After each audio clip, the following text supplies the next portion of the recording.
Allahu Akbar, Allahu Akbar.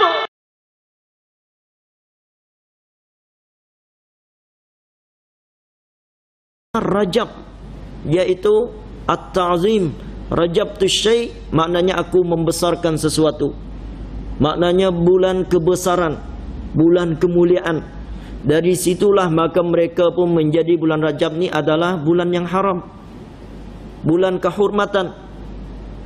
Jadi di antara kehormatan yang mereka jaga pada ketika itu adalah menjaga kehormatannya dengan menjauh daripada perkara kezaliman terhadap orang lain. Assalamualaikum warahmatullahi wabarakatuh.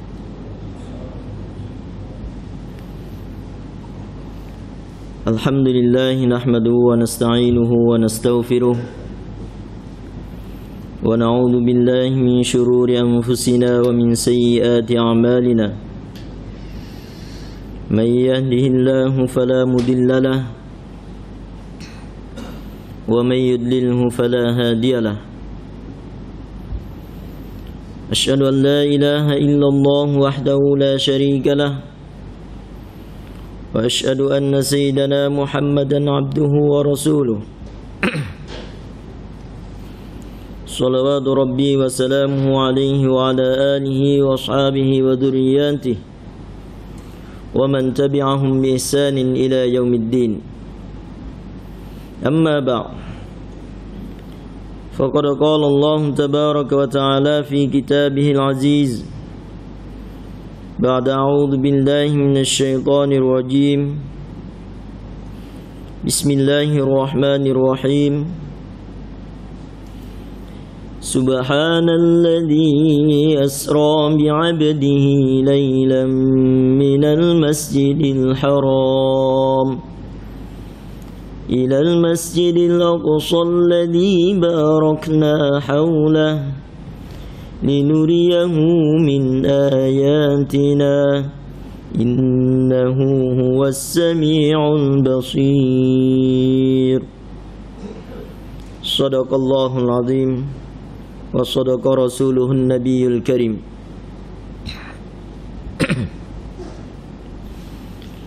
Alhamdulillah,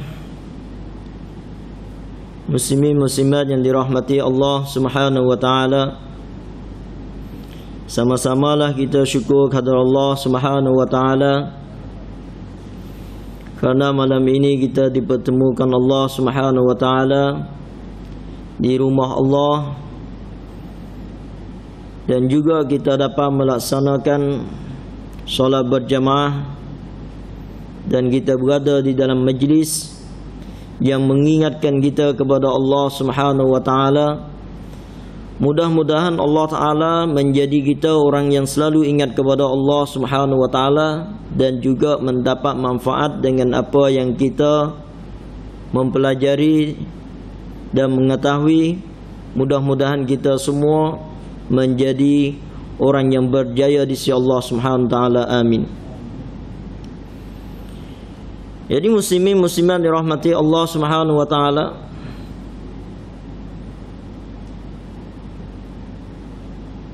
saya pun kira lama tak mari sini. Dulu pernah mari sebelum Covid, banyak tahun dah. Jadi mungkin sebahagian tuan-tuan dah lupa. Itu yang ada Tuan Haji kita tanya tadi, dari mana, duduk mana. Jadi saya ceritakan sedikit lah untuk ingat kembali. Jadi saya nama Komaruddin bin Abdul Halim dari Kemboja, dan saya datang ke Malaysia sekali-sekala dalam perjalanan dakwah, dan biasanya dalam 2 bulan 3 bulan sekali lah saya datang ke Malaysia. Jadi insyaAllah itulah perjalanan saya. Kalau kira pengajian saya dari awalnya belajar di Kemboja lah 6 tahun 7 tahun sampai habis kelas agama di sana. Lepas tu saya sambung ke Thailand 7 tahun juga, dan di Thailand tu saya belajar hafiz dalam masa lebih kurang 5 bulan lebih khatam. Lepas tu saya dapat mengambil sijil tahfiz dalam masa semuanya sekaligus tu setahun lebih sikit lah. Dan saya belajarlah di pondok tu 4-5 tahun, dan akhirnya saya sambung ke Yaman pun 7 tahun juga. Jadi itulah pengajian saya. Jadi insya-Allah muslimin muslimat dirahmati Allah Subhanahu wa taala, saya biasalah orang panggil apa pengganti. Biasa pengganti, dia tak suka orang pemain asli nah. Pemain asal ni dia kuat sikit, dia hebat sikit. Dan tuan-tuan tu ingat mai cari yang asli, mai jumpa hak ganti ya tuan-tuan, bukan hak asli. Tapi tak apa, insya-Allah majlis kita tidak rugi. Apa yang dijanjikan oleh Allah dan Rasulnya tetap sama walaupun orang tu berbeza. Jadi itulah kita tetap menghayati kalamullah dan sunnah Rasulullah sallallahu alaihi wasallam. Jadi insya-Allah pada malam ini, oleh kerana kita berada di bulan Rajab, dan insya-Allah saya akan ceritakanlah benda yang berkaitan dengan Rajab, daripada pengenalannya dan apa yang harus kita lakukan di bulan ini, dan juga pantang larang, dan juga apa yang sebenarnya Rajab ini adalah persiapan untuk kita Ramadan. Dan juga di antara peristiwa yang dikaitkan dengan Rajab ni adalah peristiwa yang masyhur, iaitulah Isra Mi'raj, kerana banyak disebut di dalam kitab sirah, dalam kitab sejarah Rasulullah sallallahu alaihi wasallam.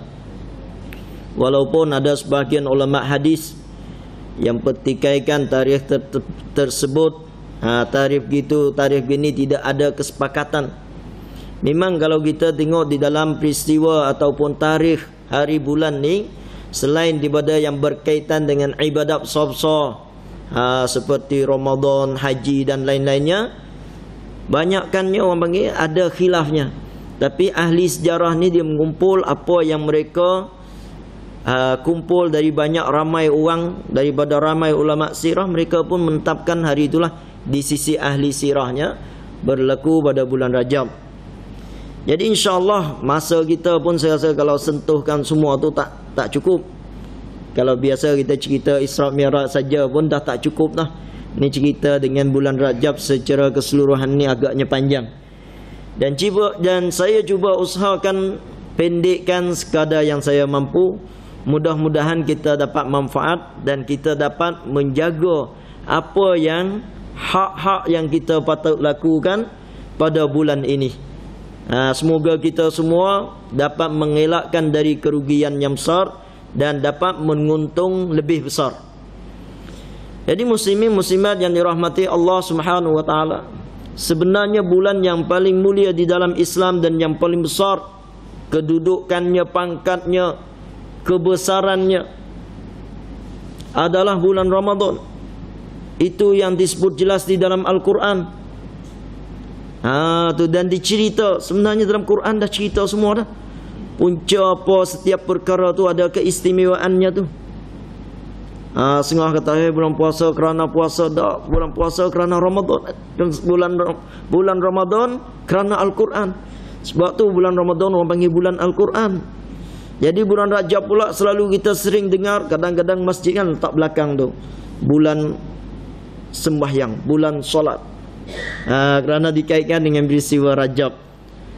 Jadi oleh kerana itu muslimin muslimat yang dirahmati Allah Subhanahu wa taala, bulan Rajab ni adalah satu bulan yang dimuliakan oleh orang Arab sebelum datangnya Islam lagi. Dan malah sebahagian orang Arab ni, mereka lebih membesarkan bulan Rajab ni daripada bulan-bulan yang lain. Sebab bulan Ramadan sebelum datangnya Islam tak ada kelebihan apa-apa tuan-tuan. Belum ada puasa, belum ada Al-Quran turun, tak ada kelebihan apa. Dan Ramadan pun bila kita tengok kepada makna dia sangat panas, syiddatal har, bulan yang sangat panas. Kerana dinamakan bulan tu tepat pada musim tu, musim panas. Dan kebanyakan saya ada di Yaman pun waktu 7 tahun tu, memang musim Ramadan ni musim panas. Siang hari pakat tidur, malamnya baru gerak. Jalan malam tidur balik, puasa letih. Tu. Jadi Rajab ni tuan-tuan, makna dia tu kerana mereka membesarkan, mereka pun letak makna Rajab, iaitu at-ta'zim. Rajab tu syai', maknanya aku membesarkan sesuatu. Maknanya bulan kebesaran, bulan kemuliaan. Dari situlah maka mereka pun menjadi bulan Rajab ni adalah bulan yang haram, bulan kehormatan. Jadi di antara kehormatan yang mereka jaga pada ketika itu adalah menjaga kehormatannya dengan menjauh daripada perkara kezaliman terhadap orang lain, perbuatan kezaliman, perbuatan dosa, aniaya kepada orang lain. Dan di antara perkara yang besar sekali adalah mereka menjauhi peperangan pada bulan Rajab. Itu maknanya Rajab, maknanya bulan kebesaran. Jadi kabilah yang membesarkan bulan Rajab ni besar, iaitulah kabilah Bani Mudar. Sehingga bila datangnya ayat Al-Quran menceritakan 1 tahun 12 bulan, inna iddatash syuri 'indallah, 1 tahun 12 bulan, 4 darinya bulan haram. Dalam Quran tak sebut, hanya banyak tu saja. Dan Allah Ta'ala ceritakan apa yang perlu kita jaga, perlu kita lakukan pada bulan tu. Allah Ta'ala sebut, fala tadlimu fihinna anfusakum, maka jangan kamu melakukan perbuatan kezaliman di dalam bulan-bulan ini akan diri kamu. Maknanya jangan kamu buat perkara dosa kepada Allah Subhanahu wa taala. Itulah perintah berkenaan dengan bulan haram yang 4 bulan tu, tuan-tuan. Dari Quran sebut ringkas 4 bulan, dalam hadis pula yang menjelaskan. Nabi kata apa? As-sanatu 12 syahra, 1 tahun 12 bulan. Minha arba'atun hurum, sebahagian daripada 12 ni ada 4 haram. Salasun mutawaliyat, 3 berturut-turut, sambung, habis 1 masuk yang lain. Iaitulah Nabi kata Zulqa'dah wa Zulhijjah wal Muharram. Bulan Zulqa'dah lepas puasa, lepas Syawal, dan bulan Zulhijjah bulan haji, dan bulan Muharram. Dan kita semua tahu kerana Allah Ta'ala menjadikan 3 bulan ini haram untuk memberi keamanan dan keselamatan kepada tetamu Allah Subhanahu Ta'ala yang nak mengerjakan ibadah haji, yang mana mereka ni disifatkan sebagai tetamu Allah. Bila tetamu nak sampai ke rumah, kalau zaman sekarang kan, kalau raja dia hantar escort, apa-apa segalanya, kemudahan disediakan untuk orang ni dapat berjalan lancar perjalanannya datang ke istana. Begitulah. Tapi Allah Subhanahu wa taala dia menyediakan dengan dia melarangkan hamba-Nya mengambil kesempatan untuk mencuri, untuk merampas, untuk menyekat jalan orang yang nak buat haji. Kalau tidak dilarangkan, manusia yang lemah iman akan mengambil kesempatan, akan cari peluang. Masa ni orang naik haji ni orang kaya, orang berada belaka ni, orang tak ada duit macam mana nak naik haji? Mesti orang berada. Paling kurang sekat dia boleh dapat sikit bagi penampar satu, dia keluar duit habis bagi kita. Jadi maknanya 3 bulan tu dijadikan sebab nak menghormat tetamu Allah Subhanahu wa taala. Kerana perjalanan nak pergi tu jauh, diberilah masa sebulan pergi, sebulan balik, sebulan duduk di sana. Adapun berkenaan bulan Rajab ni adalah perumpamaannya seperti cuti setengah tahun, tuan-tuan. Dan di antara cuti setengah tahun pula, dialah yang menjadi bulan yang menjadi pintu untuk masuk ke bulan-bulan yang mulia. 6 bulan kita tengok lepas pada Muharram, Safar, Rabiul Awal, Rabiul Akhir, Jumadal Awal, Jumadal Akhir, Rajab. Rajab kita nah. Bila bulan Sya'ban dah ada keistimewaan dia dah. Nabi pun banyak buat ibadat walaupun darajatnya tak sampai Ramadan. Tapi kita tengok kepada hadis Nabi, banyak Nabi bersungguh beramal di bulan Sya'ban lebih daripada bulan lain. Jadi macam mana kita nak latih untuk sampai ke Sya'ban tu kita dah jadi kuat? Permulaannya daripada Rajab inilah.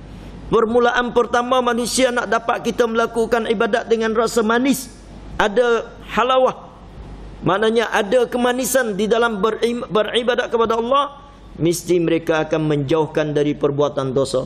Selama mana manusia ada sedap seronok dengan ikut hawa nafsu, maksiat kepada Allah, dia tidak akan dapat rasa kemanisan di dalam beribadat kepada Allah SWT. Jadi inilah maknanya pintu pertama ni kita periksa jangan masuk macam orang masuk airport, tuan-tuan. Pintu pertama ni kena scan lah benda yang bahaya, tak boleh masuk. Tit. Tu baru nak masuk sana ada lagi lapisannya sebelum nak sampai ke Ramadan. 2 bulan ni, tuan-tuan. Bulan pertama jaga perintah larangan.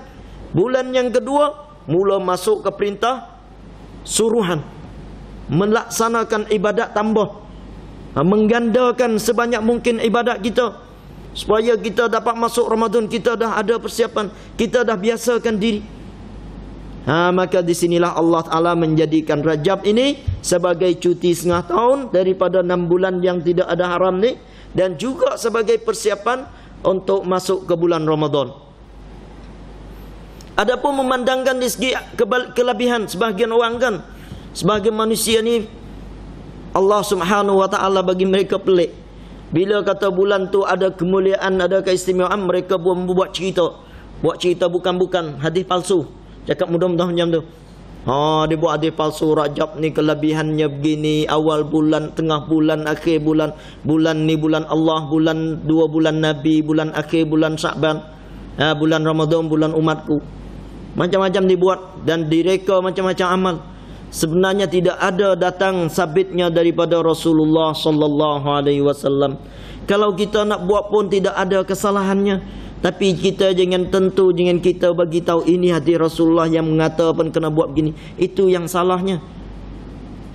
Tanggapan kita, kepercayaan kita yang mengatakan, yang menisbahkan kepada Rasulullah sallallahu alaihi wasallam perkara yang tak pernah diceritakan adalah satu dosa yang besar. Memang walaupun perkara tu baik sekalipun, haram, tak boleh.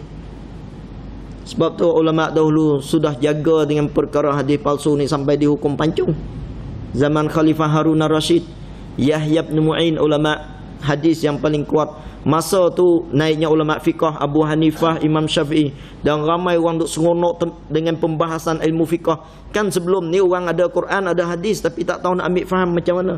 Belum ada pembahasannya. Bila Imam Syafi'i datang buat kaedah, Imam Abu Hanifah datang buat kaedah, orang pun pakai riuh cerita, dia hurai mas sedap dengar hukum dia bawa mari pun. Dulu kita tak pernah orang cerita macam ni.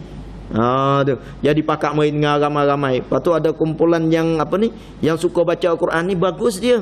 Orang kuat ibadat, orang kuat baca Al-Quran. Dia kata, manusia lah ni tak suka dulu. Dulu orang tu baca Quran kat masjid banyak. Lah ni tu pakat pergi rumah Abu Hanifah dengar sampai malam-malam tak balik. Dia pun buat hadis nak bersaing dengan Abu Hanifah balik. Kerana saingan macam perniagaan dia anggap macam tu. Dulu orang tu mari belajar Quran dengan aku contohnya. Sekarang ni orang dah pergi kat Abu Hanifah, kita jadi sunyi, tak ada orang mengaji kita. Tak ada pengikut. Jadi mereka membuat hadis palsu. Siapa baca satu ayatnya begini-begini. Memang kita tak menafikan Al-Quran mempunyai kelebihan banyak. Sudah cukup pun dengan hadis yang sahih. Tapi mereka menambah-nambahkan lebih daripada benda yang tak pernah diceritakan oleh Rasulullah sallallahu alaihi wasallam. Dari sinilah Yahya bin Mu'in hantar orang untuk panggil siapa yang buat hadis ni. Kaji-kaji sampai siapa, tarik mari semua. Mereka hadis 3-4 orang kena pancung. Sebab tu muslimin muslimat yang dirahmati Allah Subhanahu wa taala. Kalau kita jaga satu kehormatan perkara itu sudah cukup dengan apa yang kita lakukan, yang diperintah oleh Allah Subhanahu wa taala, sudah cukup besarnya tuan-tuan. Kalau kita dapat menambahkan amalan kita luar daripada biasa. Bulan biasa contohnya kita zikir sehari 100 kali. Bila masuk Rajab tambahlah di 200 kali. Bila masuk Syaban 300 kali. Bila masuk Ramadan 1000 kali. Dari Quran bulan biasa ni tuan-tuan kadang-kadang baca, kadang-kadang tak. Bila masuk Rajab kita bacalah sehari setengah muka. Boleh sikit. Bila masuk Syaban bolehlah semuka. Bila masuk Ramadan bolehlah sehari selai.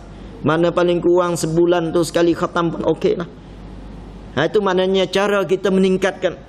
Kerana Ibn Abbas radhiyallahu anhu mentafsirkan ayat yang bercerita tentang bulan haram ni, beliau berkata, sekiranya bulan itu dibesarkannya dan dimuliakan dengan kita dilarangkan melakukan maksiat, sekiranya maksiat berlaku pada musim itu berganda, maka amalan kita taat kepada Allah Subhanahu wa taala pun mempunyai nilai lebih tinggi daripada bulan-bulan yang lain juga. Itu yang Ibn Abbas kata, dan itulah tafsir yang tepat. Bukan Ibn Abbas kata buat tu dapat begini dapat begitu, tak. Dia menggalakkan secara kita faham, orang panggil apa? Mafhum mukhalafah. Dalam kitab dia adalah bila kata buat perkara tu, bila kita jauh diri, bila kita buat perkara taat kepada Allah, maknanya kita menjauhi perkara yang dilarang oleh Allah. Bila disuruh kita buat tinggal dosa kerana dosa lebih besar, bila kita lakukan perkara yang taat, pahalanya pun lebih besar juga. Itu orang panggil tafsir mafhum mukhalafahnya begitu. Jadi muslimin muslimat yang dirahmati Allah Subhanahu wa taala, rasa itulah benda yang besar untuk bulan Rajab daripada apa yang kita perlu jaga. Maknanya kita jaga betul-betul perkara yang dilarangkan Allah. Takutnya dosa kita menjadi lebih besar. Kita dah kurang buat ibadat, kurang pahala kita. Dengan kita tak tahu dan kita tak waspada, menambahkan dosa kita lebih besar lagi, tuan-tuan. Itu yang kita takut. Jadi itulah yang perlu kita jagakan. Dan adapun yang saya nak ceritakan pasal perkara yang berkaitan dengan Isra Mi'raj ataupun perkara peristiwa yang besar berlaku di bulan Rajab ini. Jadi tuan-tuan muslimin muslimat yang dirahmati Allah Subhanahu wa taala, pembahasan tentang kemuliaan Isra Mi'raj, satunya adalah ia satu mukjizat yang besar bagi Rasulullah sallallahu alaihi wasallam. Kita mesti percaya bahawa berlakunya Isra Mi'raj. Memang Nabi kita diangkat oleh Allah Subhanahu wa taala, dibawa berjalan daripada waktu malam dari Masjidil Haram kepada Masjidil Aqsa, dan dari Masjidil Aqsa naik ke langit dan sehingga jumpa dengan Allah Subhanahu wa taala. Itu maknanya kewajipan kita. Siapa yang tak percaya, tak sah imannya. Cakap mudah-mudah jadi kafir kerana menafikan apa yang telah disebut di dalam Quran dengan jelas. Tu. Jadi itu yang kita percaya. Adapun berkenaan dengan tarikh, malam itu malam mulia, malam itu malam istimewa, banyak orang silap faham tentang ni, tuan-tuan. Tarikh dia kita tak wajib percaya malam mana, hari mana, tak perlu. Kerana bukan berkaitan dengan apa-apa yang perlu kita laksanakan. Lain daripada raya haji. Raya haji kena ingat kerana hari 10, hari begini, hari wukuf, hari 9 wukuf dah, hari 10 haji. Hari ini hari tu tarwiyah kena pergi hari yang ke-8. Benda tu kena ingat tarikh. Tapi benda berlaku, peristiwa yang berlaku pada Rasulullah sallallahu alaihi wasallam, tidak penting kita ingat tarikh kerana tidak ada apa-apa yang datang daripada Rasulullah menyebutkan malam itu ada keistimewaan yang perlu kita hidupkan. Cuma sebahagian ulama membuat perbahasan, adakah malam mana yang paling mulia bagi Rasulullah? Faham tak, tuan-tuan? Maknanya bagi Rasulullah tu ada malam yang istimewa bagi Rasulullah. Bukan untuk kita umat ni melaksanakan hari tertentu tu, tapi hari yang besar bagi Rasulullah. Jadi situlah ulama khilaf. Sebahagian kata malam yang paling besar bagi Nabi, malam yang dilahirkan Rasulullah sallallahu alaihi wasallam ke dunia, orang panggil malam Maulidur Rasul, hari yang tepatnya Nabi lahir ke dunia. Setengah kata malam itulah malam yang besar, malam yang mulia.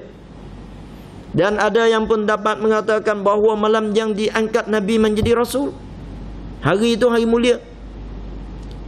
Setengah kata hari Lailatul Qadar, memang satu ijma', tak ada khilaf lah. Lailatul Qadar ni ayat dengan jelas, hadis pun dengan jelas. Dan ada yang katakan malam Isra Mi'raj. Jadi kesimpulannya ulama mengatakan bahawa kemuliaan tersebut adalah hanya untuk Rasulullah sallallahu alaihi wasallam, dan ianya pada malam yang berlaku peristiwa itu saja. Bukan yang hari kita ulang 27 yang kita ingat lah 27 Rajab ni malam Isra Mi'raj, malam tu hebat, malam tu mulia. Tak ada, malam berkenaan tu tak ada. Tapi hal malam yang berlaku yang Nabi naik sendiri jumpa dengan Allah Taala tu, malam tu yang mulia di sisi Rasulullah sallallahu alaihi wasallam, yang besar di dalam agama Islam kita. Tu.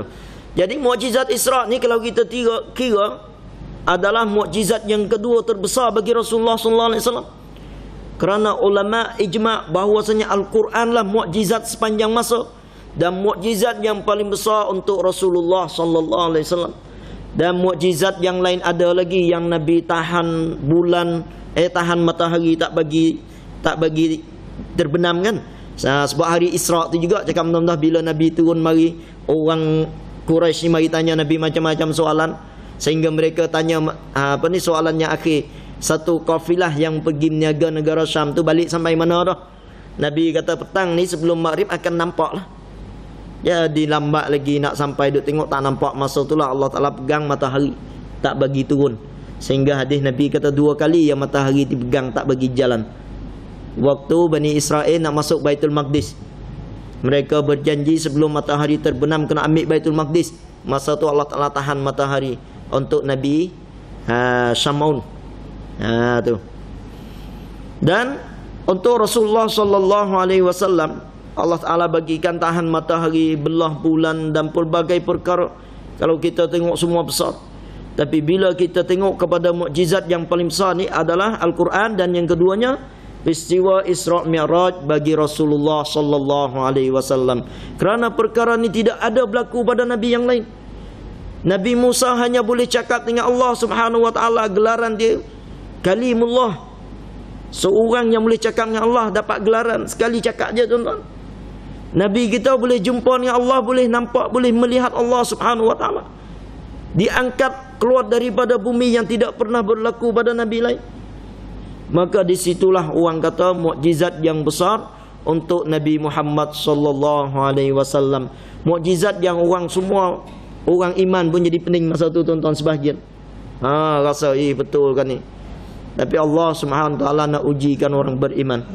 Jadi muslimin muslimat yang dirahmati Allah Subhanahu wa taala, maknanya peristiwa Isra' Mi'raj ni satu mukjizat yang besar bagi Rasulullah sallallahu alaihi wasallam, dan juga malam yang istimewa untuk Rasulullah sallallahu alaihi wasallam.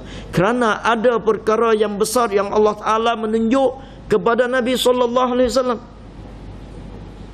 Bila kita lihat kepada peristiwa Isra' Mi'raj ni, tuan-tuan, adalah satu peristiwa yang menjadi pemisah di antara kesusahan Rasulullah sallallahu alaihi wasallam dan peristiwa yang memberitahu Rasulullah sallallahu alaihi wasallam akan perjalanan Nabi akan datang setelah ini. Jadi sebab itulah maknanya peristiwa Isra' Mi'raj ni sangat penting bagi Rasulullah sallallahu alaihi wasallam.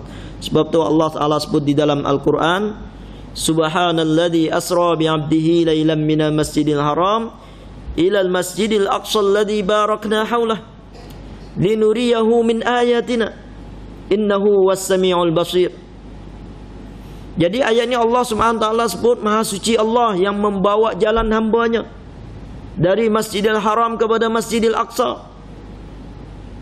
Di sini Allah Subhanahu wa taala jelaskan perjalanan Isra' Mi'raj ni adalah Allah yang membawa Nabi Muhammad berjalan. Tapi orang Arab ni dia tak faham. Dia ingat Nabi ni naik sendiri. Itu yang duduk pening. Duk suruh Nabi angkat kaki kanan, kaki kiri. Nak tahu kata, dia boleh lepas daripada bumi tak? Macam mana dia nak naik? Sedangkan kita tengok, kalau sekiranya perjalanan itu Nabi yang berjalan sendiri, memang tak mampu, bukan hak manusia.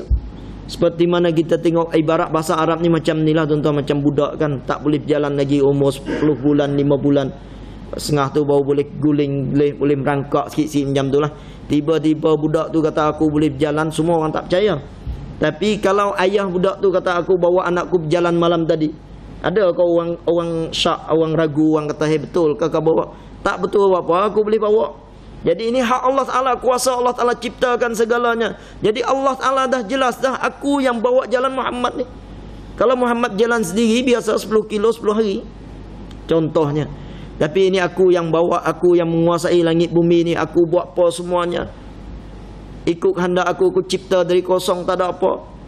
Dalam sekelip mata boleh siap. Kum fayakun. Tapi ini aku yang membawanya berjalan. Jadi Muhammad bukan berjalan sendiri, aku yang bawa dia. Angkat dia pergi. Lailan, sebahagian malam, bukan sepanjang malam, tuan-tuan. Sebahagian malam, jalan malam tak sampai semalam. Itu bahasa Arab dia sebut hebat. Jalan malam tambah lailan lagi, maknanya untuk menunjukkan masa yang sedikit, bukan panjang. Minal Masjidil Haram, dari Masjidil Haram ilal Masjidil Aqsa, yang kami berkati kelilingnya. Linuriyahu min ayatina, sinilah tujuan sebenarnya Allah Subhanahu wa taala bawa jalan Nabi Muhammad sallallahu alaihi wasallam. Bukan tujuan utama untuk memberi solat, tuan-tuan. Solat tu hadiah yang istimewa. Nombor 2. Boleh saya kata itulah ibadat nombor 1, tapi dalam tujuan perjalanan ni adalah nombor 2. Contohnya kita nak bawa orang tu berjalan sampai sudah, lepas tu kita rasa sana ni lah, kamu hanya boleh jumpa dengan aku sekali ni je, jadi aku bagilah nombor telefon contohnya. Okay? Kita suka seorang tu masyhur sana, meriah dia, orang terkenal kat alam sana Amerika sana, susah nak mari. Kita pun jemput dia mari. Jemput mari itu tujuannya bagi kenal kerajaan kita ni. Ya, kerajaan kita hebat, negara kita comel. Contohnya begitulah. Bila sampai tu, kamu nak balik dah, aku tak ada apa nak bagi kamu ni, mudah nak hubung kontak dengan aku, ambillah nombor telefon satu. Tu untuk mu ingat aku, boleh call mari. Begitulah ibaratnya untuk mudah tuan-tuan faham. Jadi sebab tu dalam ayat ni Allah telah tak sebut aku bawa Muhammad jalan dari Mekah Masjidil Aqsa untuk menerima semayang, tak ada. Jadi kita boleh faham bahawa tujuan utamanya linuriyahu min ayatina, untuk kami memperlihatkan kepada Muhammad sebahagian daripada tanda-tanda kebesaran kami. Sebahagiannya tuan-tuan, min ayatina itu bahasa Arab hebat. Dia buh min satu, bukan semua. Kalau dia tak buh min, semua masuk. Tapi ini dah Allah telah tunjuk sebahagian perkara yang penting, sebahagian kekuasaan, kehebatan, bagaimana Allah telah tunjuk orang yang dulu, orang yang kemudian, sebahagian menerima ganjaran, dapat habuan yang Allah telah janji syurga, sebahagian dapat neraka, azab dan segalanya. Maka itulah yang Allah Ta'ala maksudkan sampai dibawa Sidratul Muntaha. Aku tak tahu, aku pun tak tahu belah mana aku duduk, Nabi kata. Dan Jibril pun tak boleh sampai. Tak boleh dibayangkan tuan-tuan. Cuma tengok alam luar tu saja Nabi tak boleh cerita, tak boleh nak bayangkan. Bagaimana nak cerita tentang Allah Subhanahu Wa Ta'ala. Ciptaannya pun Nabi tak boleh nak bayang, tak boleh nak cerita tuan-tuan. Sebab tu Nabi larang kita daripada fikir tentang Allah Subhanahu Wa Ta'ala. Hanya fikir pada ciptaan Allah Subhanahu Wa Ta'ala, untuk kita kenal Allah Subhanahu Wa Ta'ala melalui ciptaannya saja. Tu. Jadi muslimin muslimat yang dirahmati Allah Subhanahu Wa Ta'ala, dalam ayat ni Allah sebut kami bawa Nabi Muhammad untuk melihat sebahagian tanda kekuasaan kami, tanda kehebatan kami, tanda keagungan kami, kebesaran kami.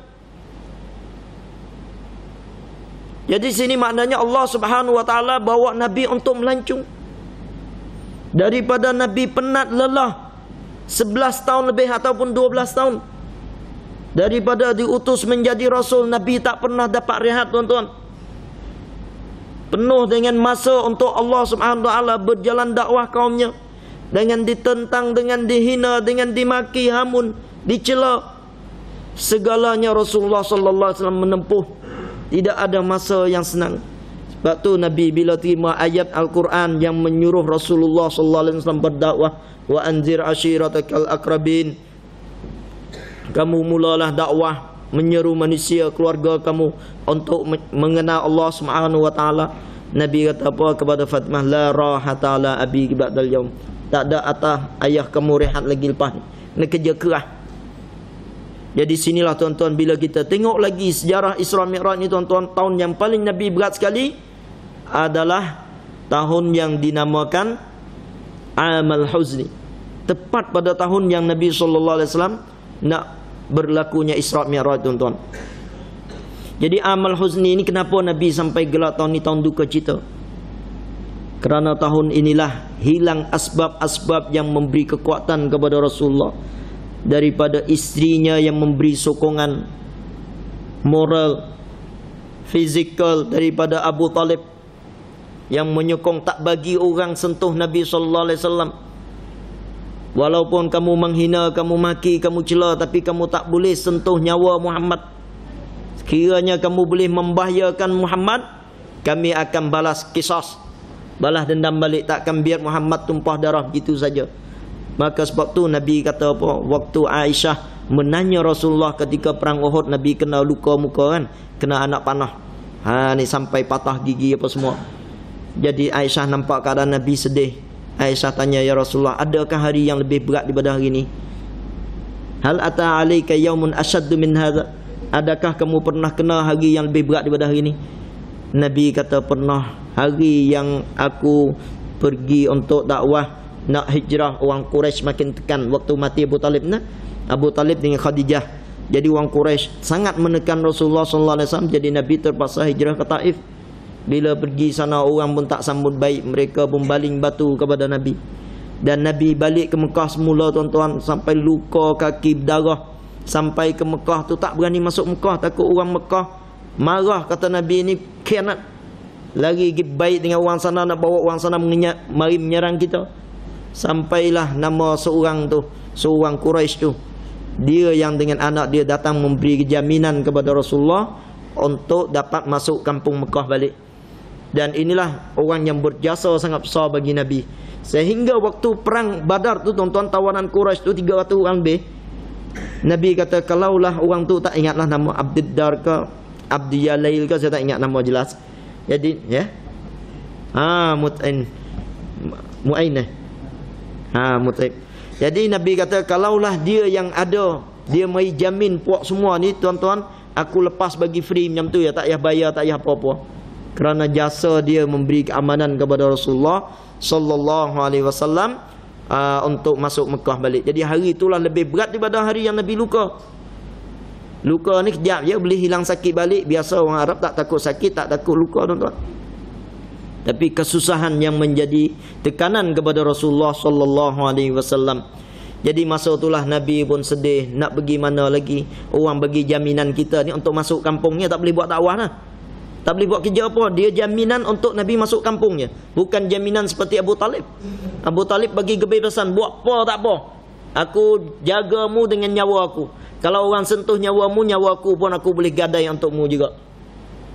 Jadi sinilah Allah Subhanahu wa taala nampak keadaan Nabi sedih tahun duka cita ni. Jadi Allah Subhanahu wa taala bawa Nabi berjalan untuk menunjuk bahawa wahai Muhammad, kamu rasa susah begini, rasa berat begini, ada orang yang sebelum kamu aku nak tunjuk dalam perjalanan ni, orang yang pernah kurban diri dia, keluarga dia, segalanya untuk agama Allah Subhanahu wa taala. Tukang sikat rambut anak Firaun kita duk panggil Masyitah. Nabi Allah Ta'ala pamirkan cerita ni, datangkan bau harum wanginya sehingga Nabi terkejut, tanya Jibril, bau apa ni? Jibril pun cerita, inilah bau wangi daripada seorang hamba perempuan tukang sikat rambut anak Firaun. Dia beriman kepada Nabi Musa alaihissalam, beriman kepada Allah, lalu Firaun ambil dia pergi bunuh dengan sekeluarganya, dengan anaknya semua. Dan pergi lagi jumpa satu peristiwa yang orang panggil Ashabul Ukhdud, seorang budak yang sanggup kurban diri dia untuk orang lain dapat kenal Allah Ta'ala, dapat beriman kepada Allah SWT. Datang pula peristiwa tu, Allah telah tunjuk kepada Nabi SAW. Itu sebahagian benda yang nak menenangkan dan memberi semangat kepada Rasulullah SAW. Adapun perkara yang besar yang Allah Ta'ala nak cerita kepada Nabi ni, iaitulah Allah Ta'ala nak bawa Nabi ke ke Palestin, ke Baitul Maqdis ni, untuk menyerah kekuasaan umat dan juga dunia ini kepada Nabi Muhammad dan umat-umatnya. Maknanya peristiwa malam tu besar, di antaranya penyerahan kuasa.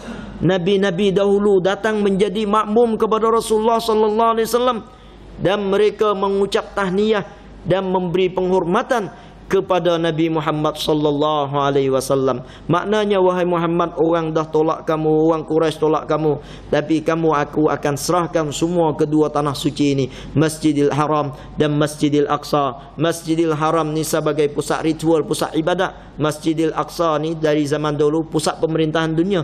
Sebab tu kuasa dunia duk rebut kat situ belaka tuan-tuan. Dari orang Rom, dari orang Parsi, dari orang mana Kan'aniyun, semua duk rebut situ.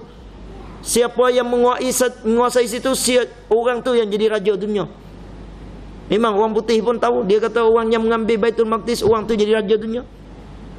Jadi sinilah tuan-tuan kita tengok, bila Allah Subhanahu Wa Taala bawa Nabi ni, maknanya Allah Taala dah tunjuk kedudukan Rasulullah sallallahu alaihi wasallam sebenarnya. Kamu adalah orang yang tinggi, jangan kamu rasa hina dan jangan kamu rasa sedih, susah hati. Sungguhnya orang menghalau kamu, tapi Allah Subhanahu wa taala menjemput kamu. Kamu rasa susah, dada kamu sempit, tapi aku yang menenangkan dada kamu. Alam nashrah laka sadrak wa wada'na anka wizrak. Aku dah menenangkan dadamu wahai Muhammad, dan daripada hari ini kamu akan pindah daripada keadaan yang susah ni, akan menjadi orang yang tinggi, dan kekuasaan Allah Ta'ala akan serah kepada Nabi Muhammad sallallahu alaihi wasallam. Maknanya inilah pelajaran yang banyak kalau kita mengkaji tentang pelajaran perjalanan. Isra Mi'raj Rasulullah sallallahu alaihi wasallam ni kita boleh ambil lebih kurang 10 poin tuan-tuan. Di antaranya maknanya kita orang mesti kena kuat punya pendirian yang jelas, seperti mana orang yang sanggup mati untuk agama Allah Subhanahu wa taala, tidak terganjak walau bagaimanapun dia tetap pegang agama Allah Subhanahu wa taala sampai ke akhir hayatnya. Itu orang perempuan bukan orang lelaki tuan-tuan itu kisahnya. Dan yang keduanya Allah Taala serah kuasa kepada Nabi Muhammad sallallahu alaihi wasallam dan mengabadikan kedua ini untuk umat Nabi Muhammad sallallahu alaihi wasallam. Kita tak boleh nak pisah, oh aku ni cuma Mekah saja, Baitul Maqdis jatuh kat siapa pun tak apa. Tak boleh, kerana ini adalah Allah Subhanahu wa taala dah beri kepada kita. Kita kena jaga hak yang Allah Subhanahu wa taala beri kepada kita. Dan Allah Subhanahu wa taala bila bawa Nabi sampai kepadanya, lalu Allah Subhanahu wa taala memberi sembahyang 5 waktu sebagai satu hadiah yang menjadi perikatan ataupun hubungan kita di antara Allah Subhanahu wa taala. Kerana manusia ni tuan-tuan, kalau tidak ada hubungan dengan Allah Subhanahu wa taala, tentu syaitan akan menguasainya dan kuasa atasnya, dan syaitan akan membawanya jauh daripada jalan yang Allah Subhanahu wa taala sediakan untuk kita, jalan menuju ke syurga Allah Subhanahu wa taala. Untuk kita selalu ada hubungan dengan Allah, mesti kita kena jaga sembahyang 5 waktu. Maknanya kita kalau sekiranya tak dapat jaga sembahyang 5 waktu, maknanya hubungan kita terputus dengan Allah Subhanahu wa taala. Maka datang dari situlah musuh-musuh kita akan menguasai atas kita, dan kita akan jadi orang yang lemah, dan kita akan jadi orang yang kalah. Jadi bila kita jaga hak Allah Subhanahu wa taala, insya-Allah Allah Taala akan kembalikan balik semua kekuatan, semua kehebatan umat Islam.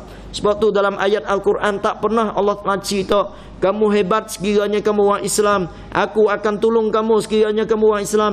Tak ada. Kamu jadi hebat, kamu jadi tinggi, aku wajib membantu orang Islam, orang yang beriman kepada Allah Subhanahu wa taala.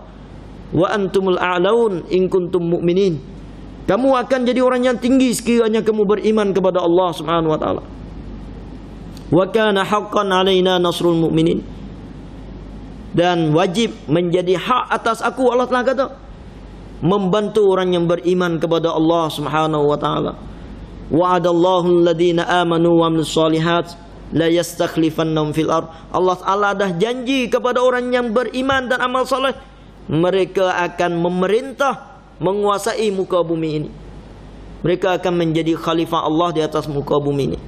Jadi mana cukup semua ayat Allah telah janji kepada orang yang beriman dan beramal soleh.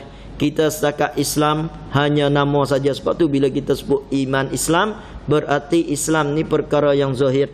Iman ni adalah hubungan dalaman kita, keyakinan kita berhubung dengan Allah Subhanahu wa taala. Jadi maknanya ada iman, ada Islam, barulah kita layak menjadi orang yang tinggi seperti zaman sahabat Rasulullah sallallahu alaihi wasallam, dapat menguasai dunia balik. Jadi itu saja yang saya sampaikan kepada tuan-tuan, sedikit banyak lebih kurang minta maaf, mungkin bahasa pun tuan-tuan jadi kurang faham ke, wallahu alam lah. Jadi tuan-tuan, saya ingin maklumkan kepada tuan-tuan, malam ni pun kira malam lah saya ni tuan-tuan. Saya nak balik ke Moja. Itu sebab biasa sebulan ke saya mari 20 hari saya balik ke Moja. Jadi bagi itu ikut program PPK ni kan, Persatuan Pengkuliah Kelantan ni. Jadi situlah di samping saya datang buat kuliah ni, saya ada buat buka tabung untuk beri peluang kepada tuan-tuan untuk memberi sumbangan kepada budak-budak madrasah saya lah. Madrasah yang saya asaskan ni di kampung pedalaman betul-betul, kampung baru.